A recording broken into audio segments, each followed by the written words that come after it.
Afternoon, Cactus people. A lot of ladybirds around today.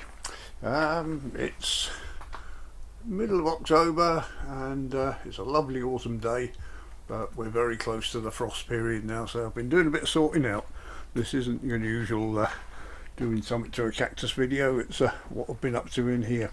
The whole back wall, the fleece and the bubble wrap had just failed totally. It wasn't UV stable, which is what I've got in the bag here, as well as ladybirds. You can see the whole stuff's just falling apart.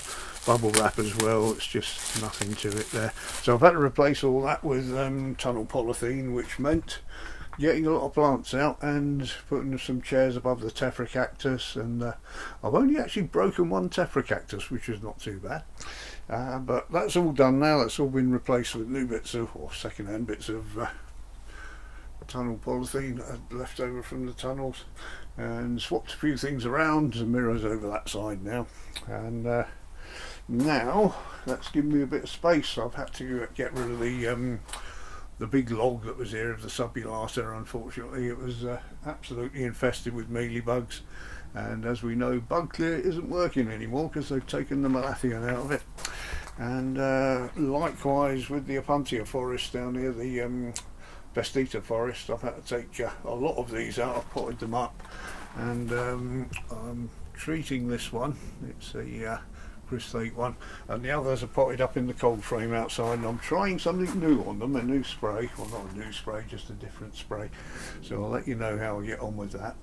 But in the meantime, once I've done everything, I can then put these smaller Opuntias out in the bed, which this is the smaller Opuntia bed after all, so we've got quite a few of those to go out, and that's given them a bit more space around here. I left a few of the big columnar ones at the back, so I've got nowhere else to put them, so that'll have to do. So yeah, I've got to sort out around the drain there. That's the drain from the sink in the house, so that's got to stay there, but I can top that up, and had to get rid of the Opuntias around that for the same reason, absolutely covered in mealybugs.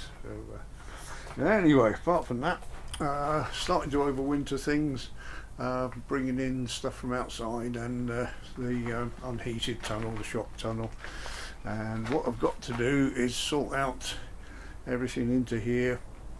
I've still got some more plants to come in, and I've got to make it look pretty, because now the website's on the first page of Google, and we're actually getting people around here in the winter, which we hadn't been doing previously. So when they come round, I want somewhere to actually show them round that doesn't look like it's all piled up for winter. So got to absorb a lot of this stuff into the beds and onto the table, which I can do, it's not a problem. So and I've redone some of the flapping stuff on the soffit up here, which had just come away a little bit. So you can see the old what's it, I've forgotten the name of the stuff, the fleece, that's just degraded in the sunlight, so that's going to have to stay up there. Unfortunately, I'm not taking the whole lot off to do again. So anyway, that was the plan, get it ready for the winter. So we've now got a double insulation layer of 2 lots of polytunnel polythene, and hopefully that should keep the frost out of here. It did last winter, it worked fine, so didn't have any heating in here, and it didn't go down to 0 at all, I don't think, last winter, which is brilliant. And just to finish up, over here in the corner, this lithops has been flowering for about a week now, which I never knew they flowered that long, so quite pleased with that.